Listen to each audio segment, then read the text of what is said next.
Olá, meus irmãos e meus irmãos, como é que vocês estão? Tudo bem? Sejam bem-vindos ao nosso novo cenáriozinho de conforto. Recentemente passei por uma experiência de body horror, já falei aí, já tô quase 100% recuperado. Mas durante os efeitos da anestesia, eu assisti a um filme que me deixou perplexo. É um filme do nosso querido diretor grego Yorgos Lanthimos. Estou falando de Bugônia, gente.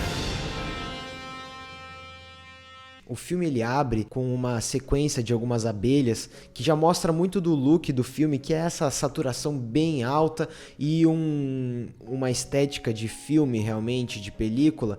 E este filme vai começar a falar então sobre dois homens que moram numa casa no interior dos Estados Unidos, próximo de uma interestadual cheia de rede de fast food, tá ligado? E esses caras que são meio que uns rednecks, daria pra falar isso, eles são apicultores, eles têm uma plantação de abelhas. O narrador do início do filme, que é um dos personagens principais também, é um conspiracionista maluco, minha gente, que consome muito conteúdo na internet falando sobre uma raça de alienígenas que estaria a ponto de tomar a Terra. O filme vai mostrar esses dois homens se preparando para raptar uma CEO de uma empresa de bioengenharia porque acreditam que ela é a líder de uma raça alienígena que vai tomar conta da Terra e acabar com a raça humana, da mesma forma que as abelhas sofrem de uma doença chamada CCD, que é basicamente uma condição em que todas as abelhas operárias, elas decidem abandonar a colmeia, abandonar a abelha rainha por causa de uma doença ou por causa de um código genético, por causa de mudanças climáticas. Então a sociedade da abelha se corrompe, ela quebra por causa de algo que acontece ali. E este conspiracionista maluco, junto com o seu amigão aí, eles acreditam fielmente que essa CEO, essa mulher muito poderosa, the girl boss, girls on the top, não é verdade, minhas irmãs? Eles acreditam que ela é sim uma alienígena que tá com uma data marcada, inclusive, para tomar a Terra e acabar com o livre-arbítrio, não só o livre-arbítrio, mas também a humanidade em si. E o filme, ele mostra logo no início um grande contraste entre esses dois cenários, entre esses dois núcleos. Esses malucos da conspiração que moram no interior, sabe, uma casa bem suja, acumuladora, com fast food em volta, trabalham inclusive na empresa dessa CEO, só que eles trabalham na parte do galpão, sabe? Eles trabalham no armazém, como se eles fossem os empacotadores, enquanto que ela, essa mulher muito rica e que atingiu um status não só econômico, mas político, em que ela tem uma importância muito grande, ela tem fotos com grandes líderes mundiais, ela vive num subúrbio, numa parte muito rica, próximo do centro, muito diferente deles, ela tem um carro muito bom, a casa dela realmente tem uma estética que parece ser alienígena quando a gente compara com a realidade daqueles dois que moram naquela casa junto com as abelhas, sabe? É muito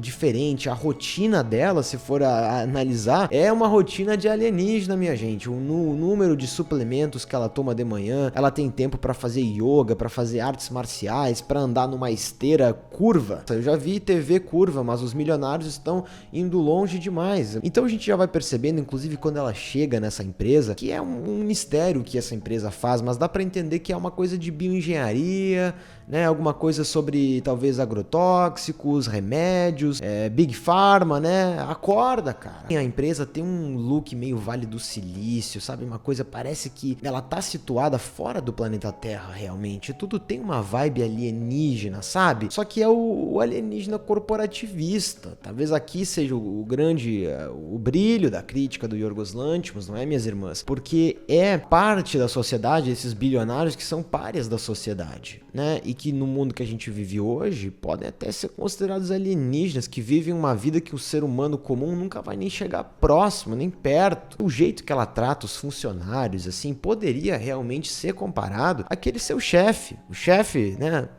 Quem gosta do chefe? Mas ela tem uma falta de sensibilidade com os funcionários. Ela chega na empresa para gravar então um vídeo institucional onde ela fala sobre a diversidade da empresa, que eles vão contratar pessoas LGBT friendly, meus amigos. Só que é tudo meio que uma fachada, sabe? Ela é muito engessada na hora de gravar, ela critica a galera que tá trabalhando ali para ela. E aí também o jeito que ela lida com o porteiro, sabe? Ela fala: olha, não trabalha muito hoje, viu? Mas se tiver trabalho não vai para casa não, fica aí, né? Pô, o foguete não tem ré. Mas Então ela tenta meio que fakear, assim, ela tenta que fingir que ela tem um carisma, assim, uma empatia pelos funcionários, só que não rola, minha gente, não tem como, sabe? Tudo nessa empresa, assim, tem um clima meio de laboratório, sabe? Eu gosto muito do cinema do Yorgos Lanthimos por isso. Eu acho que a fotografia dele, principalmente, tem um distanciamento, uma estranheza, a própria proporção do filme, assim, o jeito que ele filma a Emma Stone. Esse cara é apaixonado pela Emma Stone, né? Mas os quadros realmente ficam muito bonitos. E ela tá realmente, a Emma Stone, ela tem esses olhinhos meio esbugalhadinho, né? Bonitinho,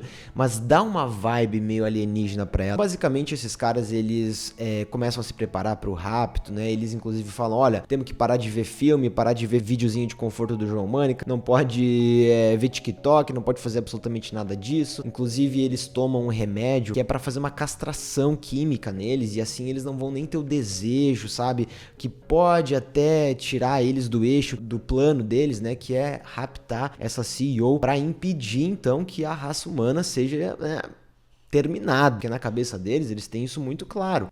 It's over. Bom, aí chega o dia então do sequestro, é tudo muito caótico, eles estão usando umas máscaras que eles compraram num posto de gasolina, eles tentam raptar ela de uma forma meio sutil e, sabe, silenciosa, mas não dá certo, ela acaba batendo neles, por um momento até parece que ela vai fugir, mas eles então conseguem botar ela na Mercedes, né, botam ela na Mercedes no banco de trás, saem daquela casa que parece um forte, né, parece sei lá, cara, style a casa, style, não dá pra dizer que não é. Então a primeira coisa que eles fazem quando eles raptam ela é raspar o cabelo. E sim, gente, a Emma Stone raspou o cabelo de verdade pra esse filme, tá? Eles raspam o cabelo dela, porque segundo o loiro aí, o chefe dos conspiracionistas, o cabelo é a forma com que os alienígenas, eles se comunicam. Então se ele raspa o cabelo dela, na verdade ele tá acabando com a forma de comunicação que ela teria com a nave mãe. Acorda, mano, acorda, pelo amor de Deus. Eles levam então ela pra essa casa, pra esse porão, e agora sim ela tá ainda mais com uma vibe alienígena. Eles inclusive passam um hidratante no corpo dela, porque aquilo é pra ela, né, não desregular termicamente. Eles têm todo um tipo de noção de que ela realmente é uma alienígena e o que eles devem fazer pra controlar aquilo. Então ela tá com esse look, sabe, assustada, careca, toda branca e com um roupão vermelho. E aí ele inclusive começa a falar sobre quais são os sinais que um alienígena apresenta. E ao longo que ele vai falando, a gente vai percebendo que esse cara é muito maluco, porque o que ele tá falando são características normais no ser humano. São pequenos detalhes que você pode observar, como a cutícula é muito longa, o cabelo é muito denso, o lóbulo da orelha é preso. Então são essas coisas que diferenciam um alienígena. E é muito bizarro porque ele vai contando isso pro primo dele, que é esse outro homem que tá junto, e esse cara, ele meio que tá ali porque ele tá sendo levado pelo loirinho, sabe? Ele não sabe muito bem o que tá acontecendo, ele acredita que ela é uma alienígena, mas porque ele acredita no amigo dele e não porque ele tem uma convicção, sabe? Ele tá sendo meio que arrastado por ali. Aí quando ela acorda, ela até tenta colocar uma razão na cabeça dele, dizendo que ela não é uma alienígena e que ela já estudou psicologia, que ela sabe o que tá acontecendo, que na verdade o que tá acontecendo é chamado de echo chamber, que é basicamente um efeito de tu ler muitas coisas na internet que corroboram com a tua ideia, e aí por tu só ler aquilo acaba se tornando verdade. É como se tu estivesse falando pras paredes e as paredes voltam pra ti, né? O eco volta pra ti.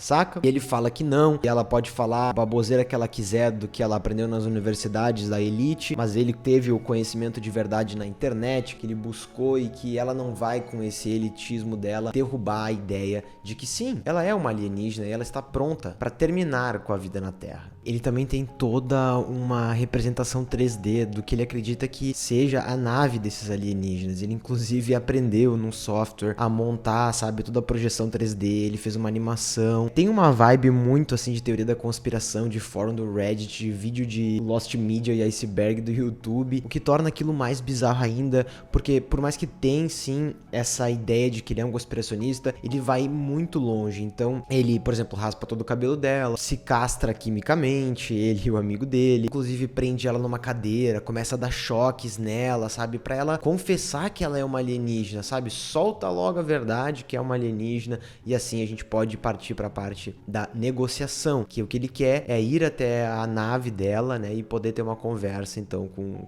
o imperador dos alienígenas. Esse filme, ele tem poucos personagens, um desses poucos personagens é a mãe desse cara. A gente não sabe muito bem o que ela tem, mas ela tá no hospital, e a gente sabe um pouco do passado através de uns flashbacks, assim, muito estilizados em preto e branco, que mostra ela tomando umas agulhadas na banheira, ou então ela voando, o que demonstra também um lado que esse cara era muito, assim, teve uma infância muito difícil, e ele tá buscando também uma cura pra doença da mãe dele, né? É uma das coisas que assola a mente perturbada deste garotão, não é mesmo? Aí tem um momento também que é um outro personagem introduzido, que é o policial dessa espécie de condado, e esse policial é muito bizarro, gente. Ele tem uma espécie de preocupação com esse cara, mas a gente aprende depois que essa preocupação é porque ele abusava desse homem quando ele era uma criança, quando ele era um garoto. Ele ia até a casa dele, ficava cuidando dele enquanto que a mãe trabalhava, e ele era abusado, e ele não sabe como falar isso, meio que ele se sente um pouco mal dele ter feito isso com o cara, só que daí ele vai lá e ele tá buscando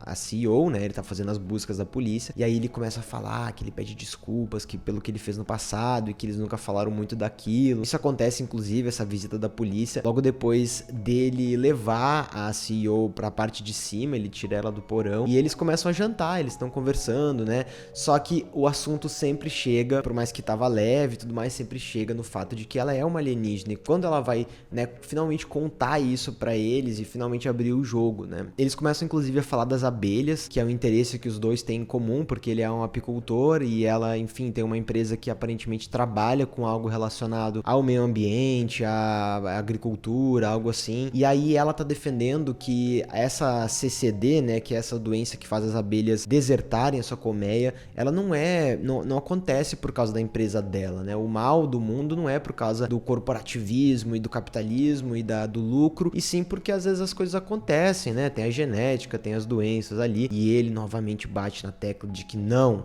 você é um alienígena, fique quieta, minha irmã. Eles começam a brigar, acaba que o outro garotão lá dá uma coronhada na cabeça dela e leva ela de volta pro porão, que é então quando o policial chega, a gente acaba descobrindo todo esse background da história, e pra despistar o policial, o cara leva ele pras abelhas. Enquanto que eles estão conversando sobre as abelhas e mostrando como tudo ali funciona, a CEO tá no porão com aquele outro cara, que é o mais frágil, o mais bobinho, assim, que não tá muito convicto de que ela realmente é uma alienígena, e ela entra na cabeça do cara, basicamente coloca uma culpa do caramba na cabeça dele, e ele acaba atirando em si mesmo. E mano, essa cena é muito nojenta, porque vem um banho de sangue sem acreditar no que tá acontecendo, e com aquela careca lá, bicho. Bom, quando ele volta então do lado de fora, onde o policial foi atacado pelas abelhas e acabou indo de F, ele encontra o corpo do amigo dele, e aí ela, num ato de desespero pra não ser assassinada pelo cara, ela fala que não é pra ele matar ela, que ela é sim uma alienígena e ela tem a cura pra doença que a mãe dele tem. A gente não sabe muito bem qual é a doença da mãe, a gente sabe que é alguma coisa relacionada aos agrotóxicos ou então ao produto que essa empresa que ela tem de bioengenharia produz, e ela fala então que a cura, ela tá no porta-mala do carro dela, e que sim, ela vai estar numa embalagem de fluido de motor, mas que não é pra ele se preocupar, que é sim a cura, vai firme, meu irmão, pode ter certeza que é aquilo lá, tá ligado? E aí ele então acredita naquilo, ele pega esse frasco, vai até o hospital, e lá no hospital ele encontra a mãe dele numa sala de recuperação, onde ele coloca esse fluido na veia dela, e obviamente ela morre, tá ligado? Ele mata então a mãe dele, que tava num coma, e tudo isso acontece enquanto que a CEO tá lá no porão, e ela começa a mexer em alguns arquivos. Ela encontra inclusive uma sala secreta, onde tem a representação da nave que ele fez no software, onde tem várias coisas na parede, é o covil do conspiracionista, tá ligado? E aí ela encontra um álbum, inclusive, com várias fotos de outras pessoas que ele raptou e raspou a cabeça, e fez exatamente a mesma coisa que fez com ela. E quando isso acontece, cara, é muito louco, porque tu percebe que ele fez isso várias vezes, e não é uma operação em que ele impulsivamente acredita que ela seja uma alienígena, mas sim que já vem de um bom tempo ele tendo essa ideia de que algumas pessoas na Terra representam essa raça que vai acabar com a humanidade da mesma forma que está acabando com as abelhas, né? Aí quando ele volta, então, ela confronta ele falando que, ok, eu sou uma alienígena e eu vou te levar para os meus superiores, só que a forma da gente ir pra lá é ir até a minha empresa, ir até o meu escritório, que lá tem um armário, então, que é uma espécie de teletransporte. Quando eu entro lá, eu só aperto um botão numa calculadora e eu sou levada pra nave. Aí ele aceita, então, só que ele não vai sem nada, né? Ele coloca várias bombas ao redor do corpo e leva ela pra esse escritório. Tá todo mundo, né, super chocado por encontrar ela lá. Afinal, ela tava desaparecida há um bom tempo, né? O pessoal não fala nada, fica tudo meio estranho. Ela finge que tá tudo bem. Ela tá toda fodida, né? Com o joelho quebrado. Então fica sós com o cara na sala. Só que ela fala que não é bem assim, né? Pra ela entrar na base, que ela precisa pegar uma calculadora e ela precisa colocar um código numérico que ela não lembra muito bem. Ela fica enrolando o cara ali enquanto que possivelmente alguém tá chamando a polícia, alguma coisa assim. Ela pede pra ele entrar nesse armário, que é quando ela vai apertar os botões ali da calculadora, né? E ela vai enviar ele pra essa nave, enfim. Só que, mano, o que acontece é que dá tudo errado, é o golpe dos trapalhões, assim, do Bolsonaro. E aí, basicamente, mano, ele explode dentro desse armário, ele morre, claro, né? Vira o body horror, como a gente gosta de falar, é nojeira pra cacete. A CEO acaba se machucando, então ela vai pra uma ambulância, onde eles vão levar ela pro hospital. Ela tá meio inconsciente. E aí, no meio do caminho, ela acorda. Tipo, nossa, né? Acordei aqui, o que tá acontecendo? Ela pergunta se o cara tá morto, né? E aí eles falam que sim, que ele morreu, enfim, na explosão. Mas que ela pode ficar tranquila, que tá tudo certo. Bicho. Minhas irmãs. Aí, velho, o filme tem uma reviravolta que é basicamente o quê? Ela vai até ela sai da ambulância, ela sai correndo. Lembrem que ela tava com o joelho quebrado, né? Enfim, ela sai correndo da ambulância, ela vai até o escritório dela. Ela entra naquela salinha, ela pega a calculadora, ela digita aqueles números aleatórios. E, mano, ela vai pra nave espacial. Ela era uma alienígena o tempo inteiro. Chega numa cena que é muito característico da estética do Yorgos Lanthimos. Ele tem muito essa plasticidade assim nos cenários. Tem uma coisa meio do Cronenberg também. A nave dos alienígenas, ela parece ser um ser orgânico, cheio de fumaça e gosma. E aí ela conversa com esses seres alienígenas e fala que eles foram descobertos, que o plano deles precisa ser posto em prática logo, porque, enfim, eles foram descobertos. E a última das cenas desse filme é a humanidade sendo exterminada. O maluco estava certo, acorda, cara. Eu acho que esse filme, ele tem essa quebra de expectativa no final que acho que, pelo menos eu não tava esperando, assim. O fato de que a humanidade realmente morreu e que eram dois malucos que trabalhavam num armazém que poderiam ter salvo a humanidade, mas isso não aconteceu. E aí o filme, ele termina da mesma forma que ele começa, que é com o close das abelhas. E eu entendi mais ou menos que agora sim o ecossistema vai se equilibrar. Uma coisa meio Pluribus, quem é que tá vendo essa série também, saca?